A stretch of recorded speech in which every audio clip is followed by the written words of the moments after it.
When we talk about winning, whether it's in sports, business, or life, it always begins with vision. You don't win by accident. You don't stumble into excellence. You need to see where you are going long before you get there. And this is exactly why Canada's strategy is winning the game, because it starts from a place of clarity, of intention, of purpose.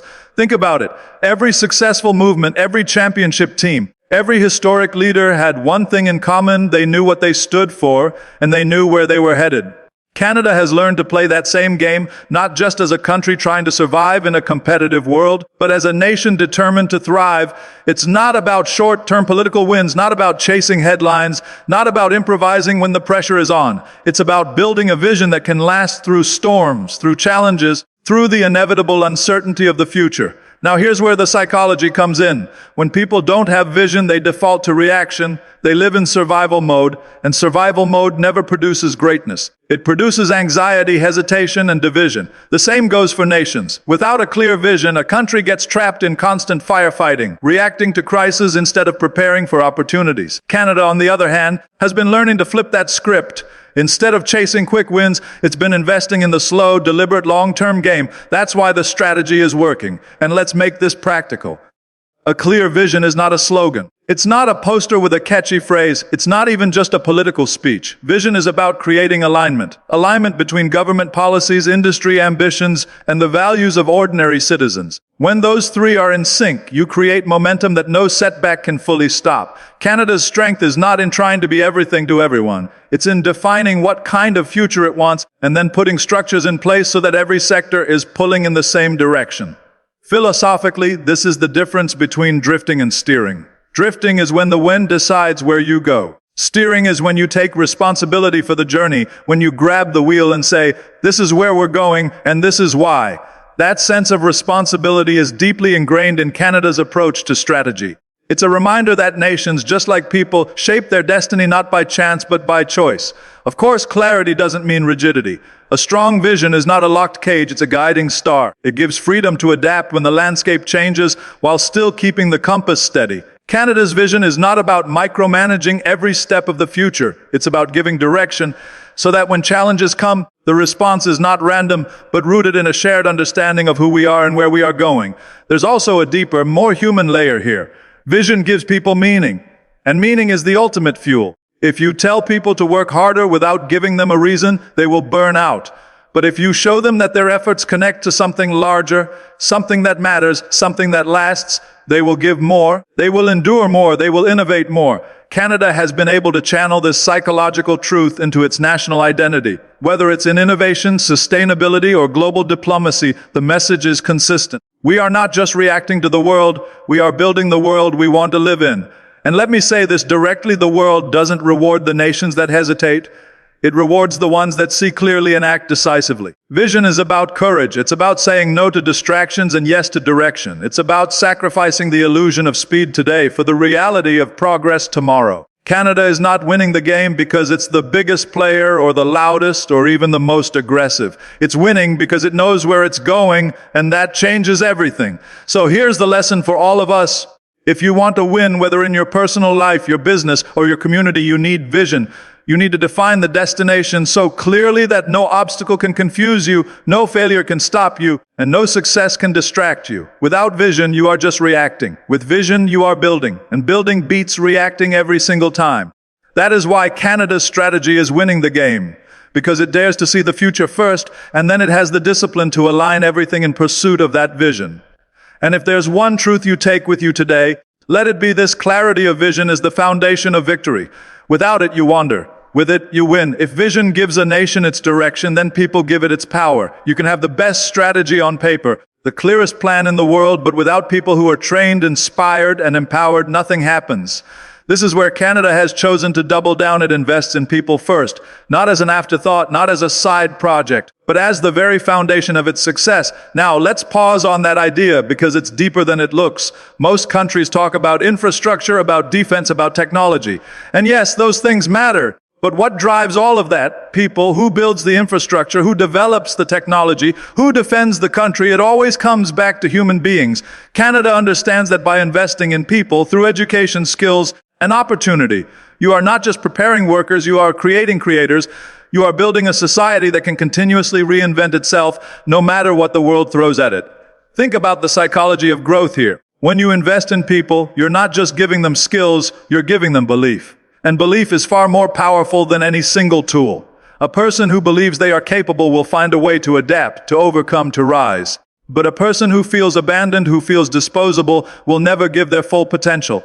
Canada's strategy recognizes this truth. It's not about squeezing productivity out of people like machines. It's about unleashing potential from people as human beings. Education plays a huge role here, not just formal schooling, but a lifelong culture of learning. The world is changing too fast for anyone to think that knowledge gained at 18 will last a lifetime.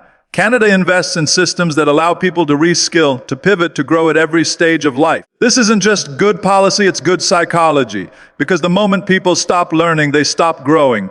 And when they stop growing, they start fearing. Fear is the enemy of progress. Growth is the antidote. Then there's immigration, which is another dimension of investing in people. Canada doesn't just open its doors, it designs policies to attract talent, to welcome diversity, to build strength through inclusion. And this is not charity, it's strategy.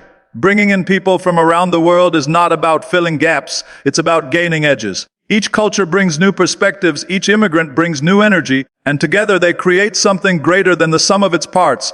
This is a psychological advantage as much as an economic one. Diversity fuels resilience, because no single challenge looks the same to everyone. What one person sees as a wall, another sees as a door. That's the power of having many minds, many experiences, many voices at the table. Philosophically, this is rooted in a simple but profound idea. Human capital is the only capital that grows when you share it. If you share money, you divide it. If you share land, you lose a piece of it. But when you share knowledge, when you share opportunity, when you share belief, you multiply it. Canada is winning the game because it has built its strategy on multiplication, not division. Now, some might argue that investing in people is too slow, that it doesn't give immediate returns. But that's the same mindset as someone who refuses to plant a tree because it won't give shade today. The best time to invest in people is 20 years ago.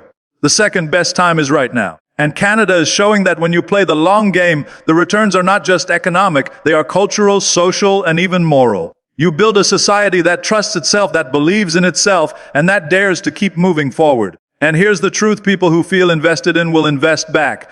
This is the loop of trust. When a nation says, "We believe in you, we will give you tools, we will give you space to grow," the people respond by building businesses, by innovating, by creating communities that are strong and sustainable. It's not top-down control, it's bottom-up empowerment. And that is infinitely more powerful because it taps into human nature itself. So let me leave you with this thought. You can build walls, you can buy machines, you can stockpile resources. But none of that will win the game if you neglect the human spirit. The true engine of a nation is its people, their skills, their imagination, their drive. Canada's strategy is not perfect, but it understands this core truth. Invest in people first and everything else follows. If vision gives direction and people provide the power, then innovation is the spark that keeps everything moving forward. But here's the critical point. Innovation without stability is chaos, and stability without innovation is stagnation. Winning the game means holding both at the same time. And this is where Canada has found a unique advantage. It has learned to encourage bold, creative leaps into the future while keeping its feet firmly planted on solid ground. Now think about the psychology behind this. Human beings are naturally pulled between two instincts: the desire for safety and the hunger for progress. We want security, but we also want adventure. We crave stability, but we're also restless for what's next. The trick is not to choose one over the other, it's to hold both. To create a rhythm where safety gives us the courage to take risks, and risk-taking creates the rewards that keep safety sustainable. Canada's strategy embodies that rhythm. Take technology, for example. Canada has positioned itself as a hub for artificial intelligence, biotech, and clean energy research. That's innovation in action, big bets on industries that will define the next century. But at the same time, the country has strong regulatory frameworks, robust financial systems, and policies that keep those innovations from spinning out of control. It's like a trapeze artist. You swing high, you take risks, but there's always a net. The net doesn't stop the performance, it makes it possible. This is a critical lesson, not just for nations, but for each of us personally. If you only seek safety, you will never grow. If you only chase innovation, You will eventually burn out or collapse. The winners are the ones who understand how to balance both. They innovate, but they do so on a foundation that gives them resilience when things don't go as planned. Canada has been playing this exact game, not blindly leaping into the unknown, but also not locking itself into fear of change. Philosophically, this is about harmony. Too often, we think in binaries either/or. Either you are traditional or you are innovative. Either you are conservative or you are progressive. But real strength comes when you transcend that false choice. Canada is proving that you don't have to pick one. You can honor stability and still embrace innovation. You can protect what works while experimenting with what might work better. The secret is knowing when to hold on and when to let go. Let's also look at the deeper cultural impact. Stability creates trust. When people know the system won't collapse overnight, they are more willing to take risks.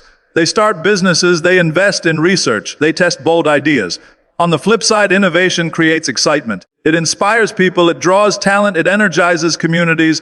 Put those together, trust and excitement, and you have a powerful engine that pushes a society forward without tearing it apart. Too many nations get this wrong. Some clamp down so hard on stability that innovation suffocates. People stop trying new things because the environment is rigid and unforgiving. Others swing wildly toward innovation without guardrails, promising revolutions overnight, only to leave their people exhausted, disillusioned, or worse, exploited. Canada's winning strategy lies in refusing to fall into either extreme. It's about steady hands and bold imagination working together. And let's not forget the psychological dimension of stability itself. Stability is not the absence of change, it's the confidence that change won't destroy you. That's a huge difference. People often resist innovation because they fear instability. But when you create systems, legal, financial, social, that reassure people, yes, we can take risks, and no, we won't lose everything, you liberate them to explore. In that sense, stability is not the opposite of innovation, it's the foundation of it. Look at it this way: fire can cook your food or burn your house down. Innovation is the fire.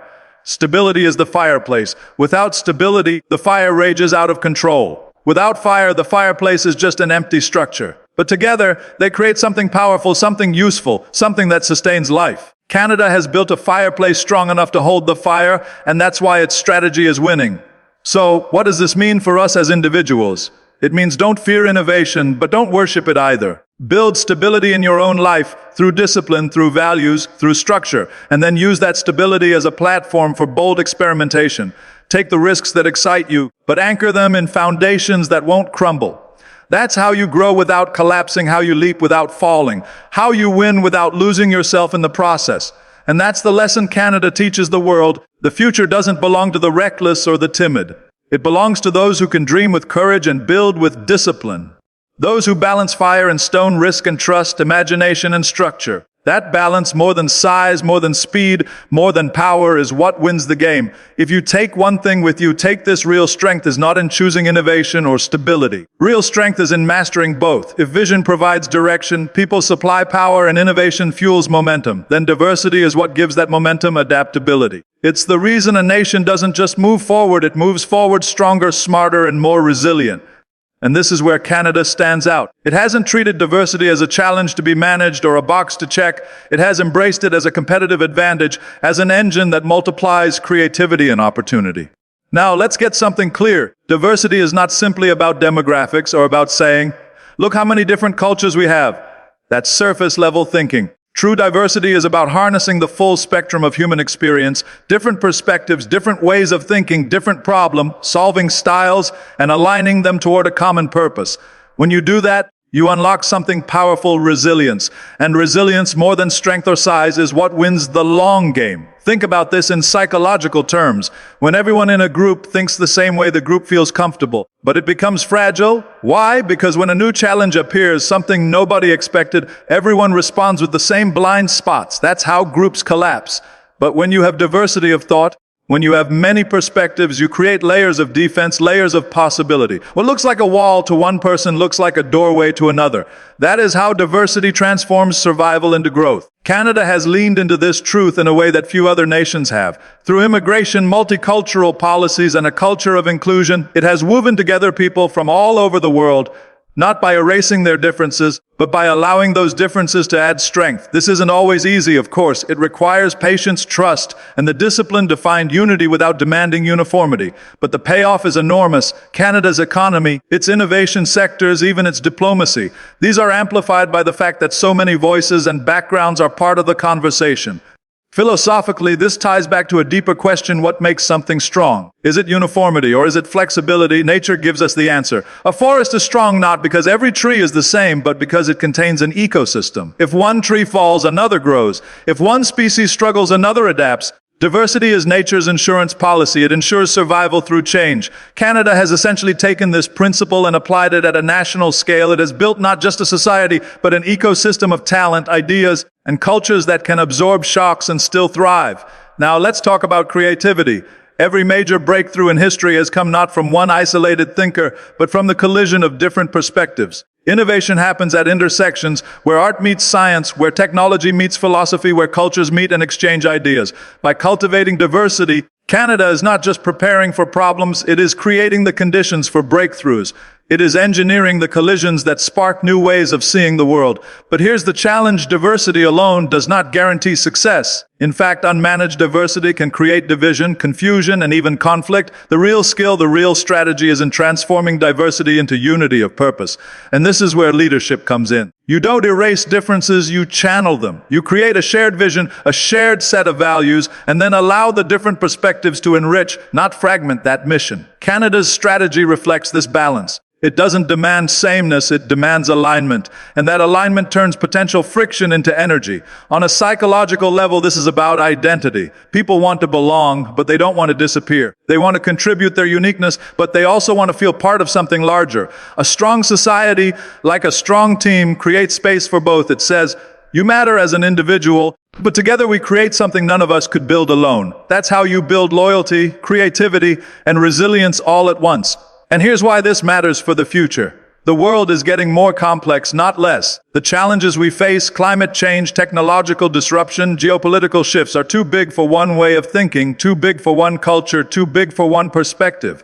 The nations that win will not be the most homogeneous, they will be the most adaptive. And adaptability comes from diversity, from the ability to see many angles, to combine many strengths, to build bridges across differences. Canada has shown that diversity is not a weakness to be tolerated. It is a strength to be leveraged. It has turned what others might see as fragmentation into fuel. And that's why its strategy works, because it taps into one of the deepest truths of human psychology and human history. Our differences are not obstacles, they are opportunities. So, take this lesson personally as well. Surround yourself with people who don't think exactly like you. Welcome perspectives that challenge you.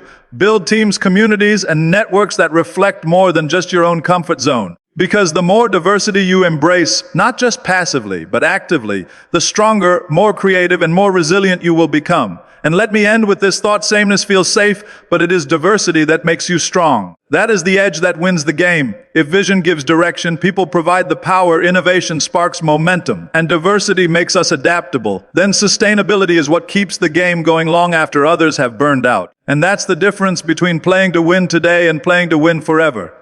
Canada has understood something simple but profound. Sustainability is not just about protecting the environment, it's about protecting the future itself. It is a strategy for endurance, for resilience, for victory that doesn't collapse under its own weight.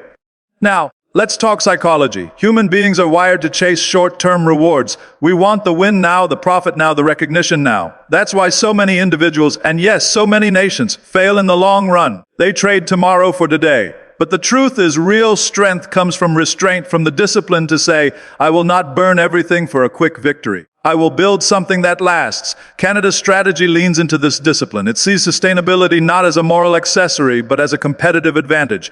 Take energy, for example. While many countries still treat renewable energy as an afterthought, Canada has invested heavily in clean power and green technologies. That's not charity, that's foresight. Because the nations that lead in sustainability will lead the next global economy. Oil and gas might drive profits today, but the energy of tomorrow will be renewables, efficiency, and innovation. By playing the long game, Canada positions itself not as a follower of trends, but as a shaper of the future. And this goes deeper than technology. Sustainability is also about resource management, about balancing use with renewal. A country that destroys its resources for quick gain is like a person burning their muscles for one workout. It might look impressive in the moment, but it leaves you weaker, broken, and unable to continue. A sustainable strategy is like disciplined training. You build, you recover, you pace yourself, and you ensure that every move makes you stronger for the next one. Philosophically, sustainability is about responsibility. It's the recognition that every action echoes into the future, that we inherit the consequences of our own choices. A nation, just like an individual, leaves behind a legacy. The question is, will that legacy be a burden or a gift? Canada's approach is to leave a gift, not just for its own people, but for the world. Because when you protect air, water, land, and communities, you are not just securing resources, you are securing dignity, trust, and credibility. And let's connect this back to the psychology of leadership. People follow leaders who see beyond themselves. Short-term thinking is selfish thinking. Long-term thinking inspires trust because it shows you care about more than immediate gain. When Canada invests in sustainability, it sends a message not only to its citizens, but to the world.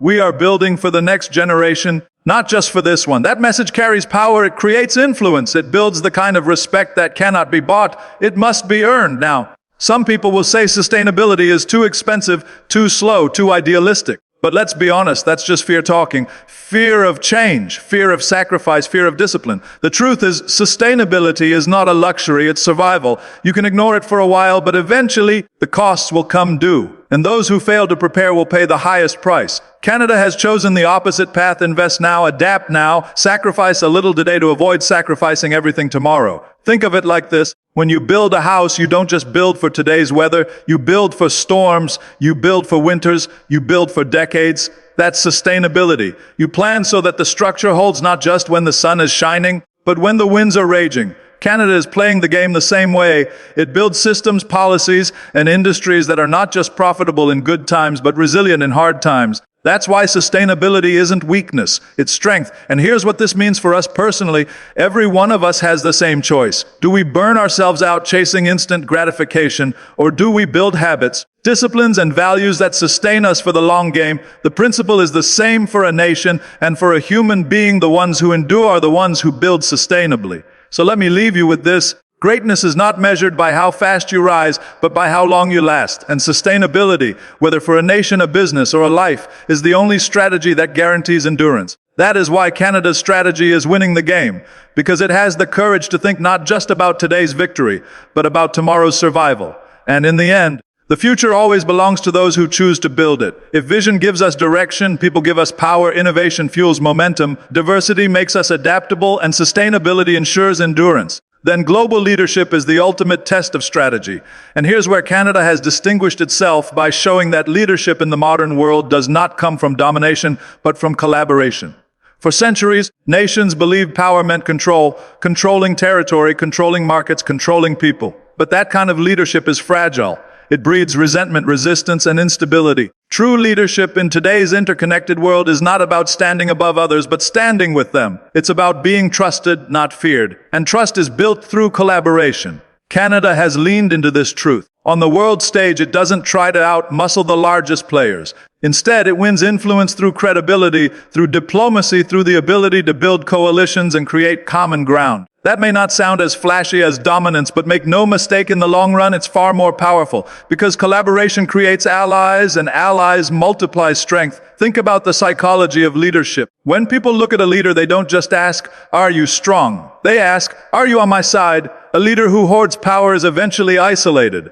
A leader who shares power, who builds others up, creates loyalty that lasts. Canada has built its identity as the kind of nation others want to work with. Not because it's the biggest, but because it's consistent, fair, and cooperative. That's how you lead without shouting, without threatening, by making yourself the trusted partner everyone wants in the room. This applies just as much in our personal lives. The most respected leaders aren't the ones who bark the loudest orders. They're the ones who listen, who elevate others, who build bridges instead of walls. That's what collaboration really is, the ability to create something larger than yourself by aligning with others. And it's what makes leadership sustainable. Domination eventually collapses. Collaboration endures. Philosophically, this goes even deeper. Collaboration is not weakness, it's a recognition of reality. The truth is, no one wins alone, not nations, not businesses, not individuals. Every success is built on networks of support, of trust, of partnership. Pretending otherwise is pride. Accepting it is wisdom. And Canada's strategy reflects that wisdom. By focusing on partnerships, whether in trade, climate action, or global peacekeeping, it demonstrates that strength is not diminished when it is shared, it is multiplied. Now, some may mistake collaboration for passivity, as if working with others means giving up control. But the opposite is true. Collaboration requires strength. It requires confidence. Only the insecure try to dominate because they fear losing control. The strong are not threatened by sharing. They know that their influence grows when they help others rise. Canada's strategy of collaborative leadership shows this principle in action. By helping shape collective solutions, it shapes the future, not by force, but by example. Look at climate diplomacy, for instance. One nation alone cannot solve the climate crisis, but a coalition of nations working together can shift the trajectory of the planet. Canada has positioned itself not as the lone hero, but as the reliable partner, willing to lead, but also willing to listen. That balance makes it credible, and credibility is the currency of modern leadership. And here's the key psychological insight: collaboration is contagious. When one party leads with openness, others feel safe to reciprocate. Trust breeds trust. Cooperation breeds cooperation. In this way, Canada doesn't just participate in collaboration, it catalyzes it. That's how influence spreads, not through fear, but through example. Let's return this to the individual level. You don't build greatness by standing alone. You build it by surrounding yourself with people who elevate you, who challenge you, who work with you toward a shared vision. The myth of the self-made person is just that, a myth.